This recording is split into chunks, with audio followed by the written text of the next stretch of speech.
Guyyaa har'aa kana waa'ee Joosii fi Booniitu miidiyaa hawaasaa kanaa dhuunfatee jira. Innis immoo keessatti waa'ee Joosii yeroo yuunivarsiitii ture jaalallee Saaraa Boojjii jedhamtu akka qabutu odeeffama.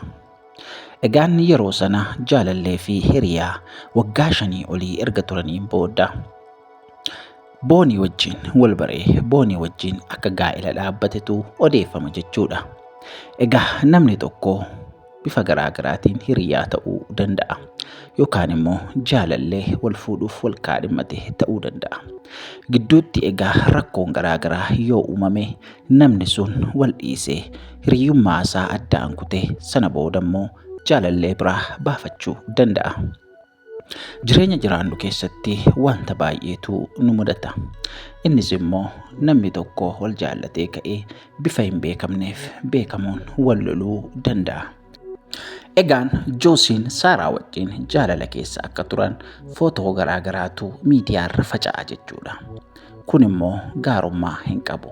Namni tokko yeroo wal jaallatu jaalala dhugaa wal jaallachuu danda'a. Laayifii garaagaraa wajjin dabarsuu danda'a. Yeroo muraasa booddee immoo namni walitti bu'uunsaa hin oolu waan ta'eef sababa xiqqoo fi sababa garaagaraan walitti bu'uu danda'a.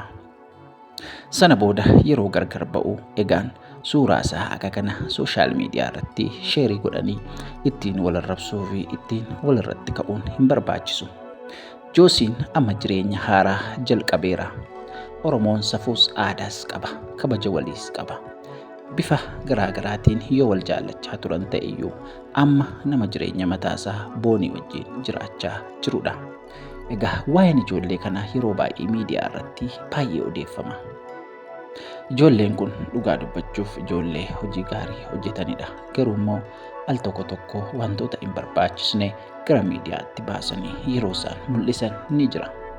Namoota kana yoo isaan balleessan gorsuu, yoo isaan immoo jabaatan jajjabeessuudha malee akka kanatti miidiyaatti baasanii hamilee cabsuun gaariis miti. Sababiin isaa ijoolleen kun waliin bultii dhaabbatanii erga jireenya jalqabanii bubbulaniiru. Egaa miidiyaa kanarratti wantoota garaagaraa argaa oolla. Garuu immoo utuma beeknu yoo callisne gaariidha. Wanta namni tokko keessa darbe hundumaa miidiyaatti as baasnee wal salphisuu fi qullaa wal dhaabuun osoo dhaabbatee gaariidha. Sababiin isaa qullaa wal dhaabuun aadaa keenya miti.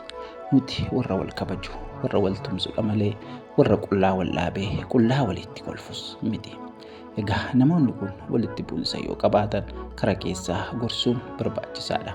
Shamarran yeroo baay'ee hiriyaa isaanii wajjin yoo wal lolan wantoota hin barbaachisne gara miidiyaatti fidu waan ta'eef kanarraa osoo of qusanne gaariidha.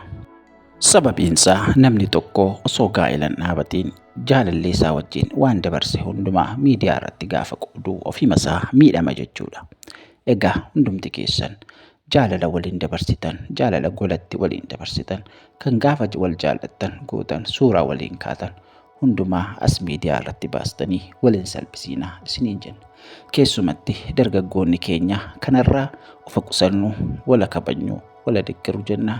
Kun dhaamsa keenya, dhaamsa gonfoo miidiyaatii eebbifamaa yeroo dansaa qabaadha.